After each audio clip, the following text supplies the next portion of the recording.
नाज़रीन, आज हम पहुंच चुके हैं जनाब सैयद सलीम साहब के पास में।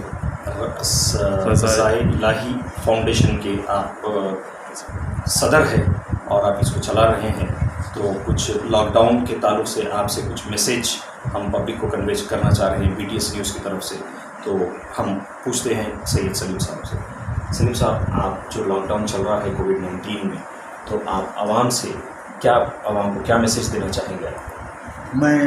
अस्सलाम वालेकुम। मैं आवाम को ये मैसेज देना चाहता हूँ कि अपने घरों में बैठें और गैर ज़रूरी बाहर मत फिरें। ये वायरस आज सारी दुनिया के अंदर तबाही मचा रहा है और हमारे कुछ नौजवान बच्चे जो इसको नहीं समझ रहे हैं, ये तालीम की कमी है और इसके अंदर अवेयरनेस की ज़रूरत है। मैं सबसे पहले कमिश्नर ऑफ पुलिस जनाब अंजनी कुमार साहब का, उनकी टीम का, पुलिस वालों का, DCP, ACP, इंस्पेक्टर्स, कांस्टेबल्स जो रोड पे बैठे हुए हैं गर्मी में, राउंड द क्लॉक काम कर रहे हैं, मेडिकल स्टाफ है, इनको वायरस हो रहा है। एक पुलिस स्टेशन सैफाबाद में कहीं अफेक्टेड हो गए कोविड से पुलिस वाले, उनके साथ सारों को लेके चले गए आपके आइसोलेशन वार्ड को। और गांधी हॉस्पिटल की नर्स जो है, जो खिदमत कर रही है, वो कोविड से मुतासर हो गई। तो ये लोग अपनी जान पे खेल कर आपकी खिदमत कर रहे हैं, सेवा कर रहे हैं और आप उनको नहीं सुन रहे हैं बहुत से लोग। और उसका नतीजा ये निकलेगा कि अब ये बढ़ते जा रहा है। आज 4 दिन पहले मैं देखा 10,000 था ऑल ओवर इंडिया, 12,000 हुआ, 13,000 हुआ, रात में 18,560 हो गया।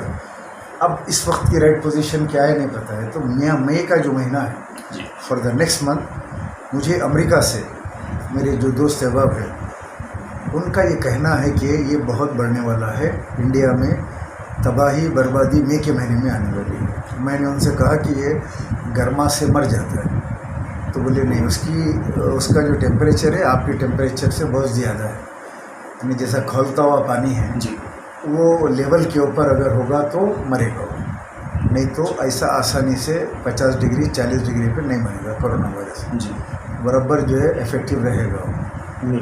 हाँ, तो उस हिसाब से आवाम को चाहिए कि अवेयरनेस। मैं कमिश्नर अंजनी कुमार साहब को एक एडवाइस देना चाहता हूँ, इज़ ए गुड पर्सन, कि जितने गाड़ियाँ हैं पुलिस के, तमाम गाड़ियों में जो है एक अनाउंसमेंट लगा के इसका एक अवेयरनेस प्रोग्राम उर्दू में, मुस्लिम एरिया है, तेलुगु में, हिंदू एरिया में जो पुलिस की गाड़ियाँ घूम रही हैं, वो जाके लोगों में अवेयरनेस लाए, पहले नौजवानों में, बच्चों में। बोलो आवाज़ दो, अम्मा बच्चों को कंट्रोल करके रखो, हम पुलिस है बोल के मत डरो, हम आपके कोई दुश्मन नहीं हैं, हम आपकी ज़िंदगी बचाने के लिए हम रात दिन घूम रहे हैं, काम कर रहे हैं। गाड़ियों से अनाउंसमेंट करो, करके बोलो ये वायरस से जो है अमेरिका परेशान है आज जी, 2-2 हज़ार आदमी मर रहे हैं। इंडिया में तो कोई फैसिलिटी है ही नहीं उसकी, कोई आइसोलेशन वार्ड नहीं है। और ये वायरस ऐसा है कि आपके हलक से उतरेगा, पहले आपके मुंह में आएगा, फिर आपके थ्रोट में आएगा, 1-2 दिन आपके थ्रोट में रहेगा, फिर आपके लंग्स में उतर जाएगा। जब आपके लंग्स में उतर जाएगा तो आपके लंग्स में सांस लेना मुश्किल हो जाएगा। तो जैसे आपके लंग्स में आएगा, यू नीड द वेंटिलेटर। अब आपके पास कितने हैदराबाद में वेंटिलेटर है दवाखानों में, आपको मैं बताता हूँ। उस्मानिया दवाखाने में मेरे साथ चलिए 30-40 वेंटिलेटर निकल गए तो बहुत बड़ी बात है। ICU में पूरे मिला के कोना वो कोना 30 वेंटिलेटर उस्मानिया दवाखाने। तो पूरे अगर फ़र्ज़ करो 10,000 आदमी वेंटिलेटर पे आते हैं इटाली के सर का, तो इटाली में क्या हुआ कि आदमी को देख के छोड़ दिए मरने के लिए। बाहर कैंप्स बने थे कि इसकी एज क्या है, 70 ईयर्स है, तो बोले चलो यार बहुत जी लिया है, डॉक्टर खड़े के डिसाइड कर रहे हैं इसको यहाँ रख दो, जो वेंटिलेटर खाली है वो ये नौजवान औरत को ले लो, नौजवान आदमी को ले लो, अब इसका फ्यूचर है। तो डॉक्टर्स डिसाइड कर रहे थे मरने के लिए किसको छोड़ दिया जाए, किसको बचाने की कोशिश की जाए। ये फ्रांस में, इटाली, स्पेन, अमेरिका में भी आज ऐसे ही हालात हैं। उतना उसके पास भी मेडिकल इक्विपमेंट ख़त्म हो गया, नहीं है उसके पास। तो ऐसे हालात में जब इंडिया के पास हमारे वेंटिलेटर्स नहीं, दवाखानों में फैसिलिटीज़ नहीं है, आवाम को समझना चाहिए, आवाम को समझना चाहिए। ऑल ऑफ ए सडन अगर 10-20 हज़ार आदमी अगर इसका शिकार हो जाते हैं बढ़ के एक दूसरे से वायरस फैल के, तो उस्मानिया दवाखाने में जैसा नीचे पड़े रहते पेशेंट आज, जी मैं राउंड मारता हूँ, देखता हूँ कैंसर हॉस्पिटल उस्मानिया नीलोफर, मैं रातों में घूमता हूँ, लोगों की मदद करता हूँ, खून दिलाता हूँ, दवा दिलाता हूँ। तो वहाँ पे जब एक्सेस हो जाते हैं, ऑर्डिनरी बुखार आ गया, फला हो गया, एक्सेस हो गया, तो नीचे पड़े रहते हैं। ये आइसोलेशन वार्ड कहाँ से लेके टोटल है, वो मरीजों के साथ उस्मानिया हॉस्पिटल में भी नहीं रख सकते, इसको सीधा गांधी ट्रांसफ़र कर रहे हैं क्योंकि there is some facility in one building of isolation, तो वहाँ लेके जाके वहाँ रखेंगे। एकदम से फिलर अप होगा तो ऐसे मरते हुए रोड पे मरते हुए नजर आएंगे आपको, दवाखाने के सहन में पैर घस के मरते हुए नजर आएंगे आपको, अगर आवाम नहीं समझी। अगर आज ठीक है प्रॉब्लम से क्यों निकले बाहर, मैं पूछ रहा हूँ, तो घर में बैठे बैठे बोर हो गए uncle, this is not the answer. घर में बैठे बैठे बोर हो गए का क्या मतलब हो गया? क्या मतलब है कि आपको कोरोना से रिलेटेड आपको जानकारी नहीं है। अब वो बाहर निकलेगा, कोरोना वायरस अगर उसको लगेगा तो लाके अपने घर वालों को लगाएगा, घर वालों को लगाएगा तो आजू बाजू वालों को लगाएगा, वो जो लड़कों में उठ रहा बैठ रहा है वो उनको लगाएगा। अब आप जो सख्तियाँ बस्ती में देख रहे हैं मेरी, या पीछे तबलीगी जमात के खैसर साहब वो गए थे निज़ामुद्दीन, आने के बाद ऐलान हुआ कि जो है आके टेस्ट करवा लो, ये फ़ोन करें कि मैं निज़ामुद्दीन मरकज़ गया था, सारी पुलिस सारे लोग आ गए, इलाके में दहशत हो गई, उनको ले गए, उनके बेटे को ले गया, 20 दिन उन्हें आया जी, कुछ भी नहीं है बोल रहे, अभी आ जाता हूँ घर, कल आ रहा हूँ घर बोल रहे, फैमिली को भेजा दिया वापस, और अभी तक दोनों वालिद और बेटे दोनों दवाखाने के अंदर स्टिल 20 डेज से अभी इसमें है आइसोलेशन में, गांधी के आइसोलेशन में। तो अभी तालाब कट्टा, बाबा नगर, हसन नगर, आपके लिए वट्टेपल्ली, फातिमा नगर, मोहम्मद नगर, गौस नगर, ये जो स्लम एरिया है, इन स्लम एरियो में जहाँ पे स्लम क्या कंजस्टेड पॉपुलेशन है, यानी ओवर पॉपुलेशन जिसको बोलते हैं, गली के अंदर आप चले गए नशेमंद नगर में, अगर एक गली के अंदर अल्लाह ना करे खुदा ना खास्ता अगर हो गया और वो फिलर अप हो गया तो वो पूरी बस्ती को अपनी लिपेट में ले लेगा। और दूसरी चीज़ मैं ख़ास तौर से मुसलमानों से ये अपील करना चाहता हूँ, मेरे कौम के बच्चों से और बड़ों से, कि अपने बच्चों को मोटरसाइकिल्स पे मत दीजिए। 35,000 मोटरसाइकिल्स, 35,000 गाड़ी सीज़ कर ली, और उसमें से तकरीबन गवर्नमेंट के कॉलेजेस के ग्राउंड्स के अंदर गाड़ियाँ भर के रखे हुए, चालान के साथ बाद में वापस देंगे। कब? जब लॉकडाउन ख़त्म होगा। लॉकडाउन अभी ख़त्म होने वाला नहीं है, रमज़ान और मुबारक का पूरा महीना आपको लॉकडाउन में रहने का है। आप ये मत समझे कि 7 मई बोला गया है केसीआर साहब की तरफ से तो 7 मई को खोल देंगे, नहीं, इस गलत फहमी में आवाम ना रहें।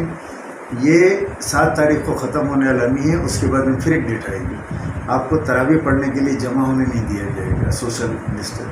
आपको ईद की नमाज़ पढ़ने के लिए मक्का मस्जिद या ईदगाह नहीं खोली जाएगी, आपको ईद की नमाज़ भी घर में पढ़नी। अब फ़र्ज़ घर में पढ़ रहे, जुमा घर में पढ़ रहे, तो ईद की नमाज़ तो जो है एक फॉर्मेलिटी है, एक बस ईद की नमाज़ पढ़ना फ़र्ज़ नहीं है। ईद की नमाज़ तो बोलेंगे उलमा इकराम आके बयान देंगे ईद की नमाज़ फ़र्ज़ नहीं है, आप अपने घरों में पढ़ लीजिए अगर पढ़ना चाह रहे हैं ईद की नमाज़। तो सलीम साहब, ओवरऑल आप यही मैसेज कन्वे करना चाह रहे हैं कि आवाम से कि वो लॉकडाउन का अमल करिए, खामोशी से घर में अपना वक्त गुजारिए, बाहर गैर ज़रूरी मत निकलिए, यही मैसेज आप कन्वे करना चाह रहे हैं? यानी ओवरऑल आपकी बातचीत का मतलब ये है? इसके साथ में ये तो एक मैसेज है मेरा, बाहर मत निकलिए जी। अब इसका दूसरा साइड देखिए जी, मैं आपको जो ये कह रहा हूँ कि बाहर मत निकलिए जी, ये कोरोना फैलेगा, आएगा जाएगा तमाम चीज़ें, लेकिन इसका दूसरा साइड है कि आवाम के पास पैसे नहीं है, आवाम के पास राशन नहीं है, तरकारी नहीं है खाने को जी। अब उनके लिए आप बोलेंगे घर में बैठे रहो, बंद रहो, तो मेरे स्टेटस में, गरीब के स्टेटस में, मेरे से बड़े स्टेटस में फ़र्क है जी। अब वो गरीब के बच्चे बिल बिला रहे, घरों में खाना नहीं है, क्या केसीआर गवर्नमेंट उनको राशन पैकेज दी, दाल मिर्ची आटा नमक ये देने का, उस तरीके से राशन की दुकान के ऊपर अदरक लहसुन 1-1 किलो दाल ऐसा बना के पैकेजेस दी क्या? अब हुकूमत बोल रही है घर में बैठो, मैं बोल रहा हूँ घर में बैठो, पुलिस मार रही है घर में बैठो, ये आ जाएगा, ये बिल्कुल 100% सही हम जो बोल रहे हैं। लेकिन दूसरी साइड है ये, मैं ये पूछ रहा हूँ उनके घरों में रोज़ सुबह जाके रोज़ाना पान के डब्बे पे, फुटपाथ पे कुछ कपड़े बेच लेके, ऑटो चला के, मेहनत मजदूरी करके, मंडी में जो है अपना जो है सामान उठा के, हाँ कुछ तरकारी की दुकानों पे काम करते, दुकानों में, होटलों में, कोई स्टैंड पे खड़ा है, कोई टेबल पूछ रहा है, कोई चाय ला के दे रहा है, रोज़ाना 300-400 रुपये 300 रुपये कमा के ला रहा है, ला के घर चला रहा है, वो घर में बैठ गया है, होटलें बंद है, कारोबार सब बंद है, ऑटो बने, टैक्सी बने, सब बने। ये जो लाखों लोग हैं, करोड़ों लोग हैं, ये इनका घर कैसा चलना वो बताइए, कौन देगा इनके घर का खर्च जी? Who is responsible for it? 12 kilo चावल दे दिए आज 20 दिन 25 दिन में लॉकडाउन में, 12 किलो चावल कैसा खाना? क्या चावल मत के खाना? केसीआर साहब बादशाह है, भाषा आंध्र तेलंगाना की भाषा वही खाना जो रियाय को दिया। भाषा के ऊपर लाजिम है। आपको वोट देके हुकूमत को अवाम ने आपको चीफ मिनिस्टर बनाया। आप जो खाए अवाम को कम से कम खिलाना। आपको 12 किलो मोटा चावल दिए तो आप और KTR साहब उनका बेटा खा सकता खाली मत के चावल खा सकता है? नहीं खा सकते। उनको सोचना चाहिए कि इसके साथ इमली दाल और आपके अदरक लहसुन प्याज ऐसा पैकेज बना के राशन के जरिए से गरीबों को देना। 1500 रुपये दे रहे, ठीक है दिए आप। वो 1500 रुपये कहाँ जाते बताइए? 20 दिन में 1500 रुपये, रोज़ाना 100 रुपये के हिसाब से समझे। आने वाले महीने के भी दे दीजिए। लाइट का बिल माफ़ कीजिए। लाइट का बिल कहाँ से भरेंगे आप? फटाफट भेज रहे हैं। लाइट का बिल SMS पे आ रहा है। नल का बिल कहाँ से? घर में बैठा हुआ हूँ, आप मुझे बोल रहे हैं किराएदार मकानदार किराएदार का किराया जो है कंसिडर करो। ठीक है, मकानदार किराएदार का कंसिडर करेंगे। लाइट का बिल आप कंसिडर करो, वाटर बिल आप कंसिडर करो, टैक्स आप कंसिडर करो 3 महीने का। आवाम को आप कुछ दो। सही पकड़ दिए कि कोरोना बंद कर दो, मारो बंद करो, मारो बंद करो, मारो। ये this is not the right logic. और ये इस तरीके से नहीं होता। मेरे पास कई फ़ोन हैं जी उस्मानिया दवाखाने से, कैंसर हॉस्पिटल से। मैं खून दिलाता हूँ, उनको खून चाहिए। अब मैं कमिश्नर साहब को भेजा, मुझे पास दीजिए। जॉइंट कमिश्नर साहब के पास लेटर भेजाया कि मुझे दवाखाना जाना है, मुझे 2 आदमियों को ब्लड दिलाने का है। जॉइंट कमिश्नर साहब बोलते हैं कि सलीम साहब रज़ाई लेके बचाता उनको मैं नहीं देता, बोलो पास मत दीजिए। मैं कमिश्नर साहब को लिखा, चले गया मैसेज मेरा। अगर वो पढ़ के देते हैं तो मैं जाके खून दिला के आऊँगा, नहीं तो मैं घर में बैठूँगा। मुझे क्या करना है अगर कोई मर जाता है तो? लेकिन मेरी तड़प है, उनका खून दिलाना मेरी जिम्मेदारी है। गरीब आदमी मर जाएगा बगैर खून के। 3000 रुपये के लिए वो आदमी मर जाएगा। तो मैं हिंदू मुसलमान सबको दिलाता हूँ खून, दवा दिलाता हूँ उनके वहाँ दवाखाने के अंदर इंजेक्शन और ऑपरेशन के लिए जो है सामान मंगाते हैं। थिएटर का पूरा 4-4 हज़ार का सामान मंगाते हैं लोग। टेस्टा बाहर से लिख के देते, तपाड़िया से करवा के लाओ, अपोलो से, उस्मानिया पूरा। उस्मानिया में भी फैसिलिटी है, समझ रहे हैं आप? उस्मानिया हॉस्पिटल में खाली बेड है, आप पड़े हुए हैं, IV लगा हुआ है, डॉक्टर आते देखते, जो छोटा मोटा है देते, बाकी का पूरा बाहर से। तो हुकूमत पहले ये मेडिकल की सहूलत दे। लोग फ़ोन करके कह रहे हैं, मुझसे रो रही ख़वातीन। रामनतापुर से खातून फ़ोन करके रो रही है कि मेरे घर में राशन भी नहीं है, मैं बेवा हूँ और मेरे को दवाओं की ज़रूरत है, थायराइड BP फला भाई मेरे लिए दवा का इंतज़ाम करो। इतनी रात को कर्फ्यू में मैं वहाँ पे सलीम भाई हमारे TRS के, उनको सलीम को फ़ोन किया। मैंने कहा सलीम ये नंबर लो और ये बेचारी का जो है कुछ करो, बहुत रो रही। बैंगलोर की है, शोहर यहाँ शादी कर लिए थे। वो ले जाके कर्फ्यू में 1 महीने का राशन और दवाओं की चिट्ठी लेके आप अभी ले आके दवाएँ पहुँचा के। एक लड़की खिले से फ़ोन कर रही, नूरिन खान, कह रही है मेरी माँ को कैंसर है, सर मेरी मदद कीजिए। मैं खिले में एक दोस्त को फ़ोन किया, सऊदी में एक दोस्त को बोला, वो गूगल पे लेके लड़की का नंबर 3000 रुपये भेजे। वो लड़का लेके जाके ये राशन डाला। कलीम, थैंक यू कलीम ले जाके डाला। मेरे एक दोस्त हैं बसीर भाई, वो दवाओं का इंतज़ाम कर रहे हैं। कल तक दवा पहुंच जाएगी, वो कैंसर बड़ी वीक है, इंशाल्लाह पहुंच जाएगी। ये हालात है। तो एक बच्चा फ़ोन कर रहा है, मुझे रो रहा है बच्चा फ़ोन करके, अंकल मदद करो। 4 बहना है हमारी और एक ग्रेजुएशन में है और वालिद ऑटो चलाते हैं। मैंने बेटा आपका मकान कहाँ है? गौतम कॉलेज के बिल्कुल सामने हमारा कॉलेज। फिर मैं 2-3 आदमी को फेसबुक पे आके बोला ये बच्चों की मदद करो यार, ये बच्चियाँ हैं ये। फौरी मेरे 3 दोस्त पहुँचे वहाँ पे, 3 जने राशन दे दिए और 2 दोस्त बाहर से देख रहे थे मेरी क्लिप। एक जने 3000 रुपये भेजा, एक जने 2500 रुपये, 5500 रुपये, और 3 जने राशन लेके जाके वो 6 आदमी का देखे। ये बैठ के मैं रात में रोज़ाना जो है ये काम कर रहा हूँ। तो मैं ये बोलने का मतलब ये है कि ये हाल है, पागल है बच्चा, मेंटल की दवाएं होने का है। माँ रो रही है चीखा मार के, अंकल दवा होना, मेडिसिन। मैंने मेडिसिन मेरे को खाना नहीं तो नहीं, मैं भूखी रह जाऊँगी, मेरे बच्चे की मेडिसिन कैसे कर रहा है। एर्रागड्डा नहीं जा सक रही हूँ मैं, there is no transport available. Motorcycle पे 2 जने मियाँ बीवी के भी गए तो पकड़ ले रहे हैं, आपको बताए, वाइफ हस्बैंड की भी मोटरसाइकिल सीज कर ले रहे। तो वो औरत बोल रही है कि मेरे पे तो गाड़ी नहीं, घोड़ा नहीं, शोहर ऑटो चलाते, मेरे बच्चे की तबीयत ख़राब हो रही है। फिर मैं एक दोस्त को जो है लिखा ये मेडिसिन अरेंज करो। वो बोलते ये मेडिसिन जो है यहाँ नहीं मिल रहा, ये मेडिसिन पर्टिकुलरली मेंटल के उसके, मैं वहाँ पे बड़ी मार्केट खुली है तो देख के अरेंज करता हूँ। तो ये मेडिसिन कौन देना, गरीबों को बंद करके डाल दिए। तो ये हुकूमत की जिम्मेदारी।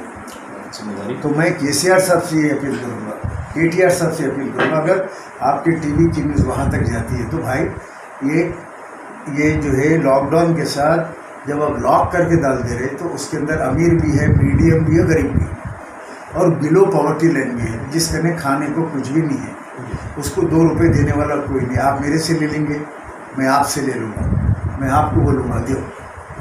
लेकिन ये जो गरीब है, जिसके में दोनों गरीब के लिए कुछ भी नहीं है, उनके शौहर भी ऑटो चलाते हैं, इनके शौहर होटल में काम करते हैं, बैठे हुए हैं, क्या करना। और लॉकडाउन इतनी सख्ती से है कि पुलिस ये भी नहीं देख रही कि उनके घर में खाने को है या नहीं है। Where is Annapurna canteen, Annapurna का खाना कहाँ है जो फ्री में दे रहे हैं बोल के, कहाँ है पुराने शहर के अंदर, मैं पूछना चाहता हूँ। अरे हुकूमत अन्नापूर्णा का खाना, 1 लाख आदमी का खाना पूरे कॉन्स्टिट्यूंसी में 4-4 सेंटर बना के दो भाई KTR साहब, लोगों को खाना खिलाओ। लोग भूखे हैं, 5 रुपये में देते थे, अब फ्री में खिलाते बोल रहे। 1 लाख आदमी का खाना, 2 लाख आदमी का खाना बनाओ, कहीं सिकंदराबाद परेड ग्राउंड में पकाओ, लेके आओ, पुलिस है, कर्फ्यू हो, ऐलान करो कि ये एरिया में हम यहाँ पे हैं, आइए खाना ले जाइए, पुलिस वालों के पास से खाना दीजिए, तरीके से दीजिए, सोशल डिस्टेंस मेंटेन करके दाल और जो है खाना और जो है कुछ भी दे दीजिए। अब जो दे रहे अन्नपूर्णा कैंटीन में, बच्चों का पेट भरिए, गरीबों के। ऐसे नहीं होता कि लॉकडाउन करके आप लकड़ियाँ लगा के बंद कर दे के डंडे लेके मार रहे हैं, तो नहीं होता। खाना भी खा दे, बस मेरी अपील है और कुछ नहीं। तो नाज़रीन, ये थे सैयद सलीम साहब। बड़ा ही बेहतरीन आपने अपील की है हुकूमत तेलंगाना से और आवाम से घरों में रहने की और अपने घर वालों की हिफाजत करने की, इस लॉकडाउन पर अमल करने की। Thank you. मैं मोहम्मद रफ़ीक, BTS news Bangaru Telangana state news की तरफ से।